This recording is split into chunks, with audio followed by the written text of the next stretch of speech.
Tithing is the capital giving. Tithing. It is the covenant gateway for financial fortune. Leviticus chapter 27 from verses 30 to 31 or 32. It tells us that we are commanded to bring the tithes of all into the house of the Lord. What is tithe? Tithe is 1/10 of your earnings. 1/10 of your earnings. That is for every earning that you have, 10% of it belongs to God. It does not belong to you. It belongs to God. It does not belong to you. It belongs to God. Leviticus 27:30. And all the tithe of the land, whether of the seed of the land or of the fruit of the tree, is the Lord's. Is the Lord's. It is holy unto the Lord. Don't eat what is holy. It is the Lord's. That's why you are called a robber when you take it. Tithing is mandatory. It is not what you are willing to give. It is what you are mandated to give. Many of you seated here perhaps have lawyers and doctors that you retain.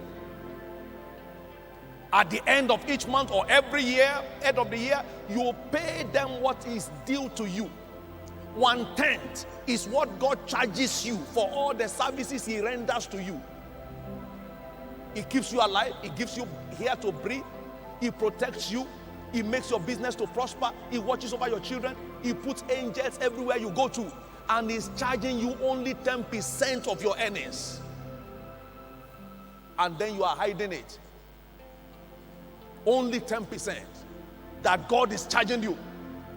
Out of your 100,000 naira every month, God is saying, I am charging you only 10,000. For what services? For keeping you healthy, for giving you air to breathe, for watching over your children, for protecting you in your journey. Only 10%. You need to know how much people pay for their health.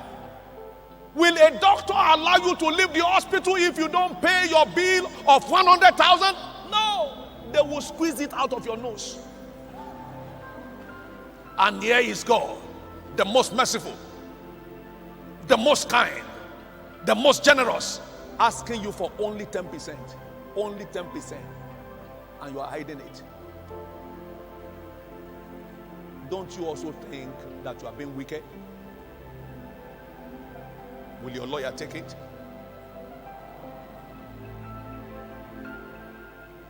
Will your doctor take it from you? You know how much you pay for tax? For your telephone? For your water? For the light you consume? Do you complain? If you complain, they won't hear you. They just cut it off. They give you notice. 1 more minute remaining. 1 more minute remaining. Amen. You don't tell them, shut up. I'm talking here. You quickly call your wife. My dear, do you have credit there? Do you have credit there? Do you have credit there? And here is God saying to you at the end of the month, my son, you're tight. You're tight. He said, God, wait first. God, wait first. I'm coming. Wait first. Next month, we'll settle it. You don't tell your service providers to wait. No, they can't wait. They can't wait. They have to keep the business running. If you want God to keep the business of your life running, don't tell Him to wait when it comes to tithing. It is the first thing to separate. It is holy. It is the Lord. It is holy. It is the Lord. It is holy. It is the Lord.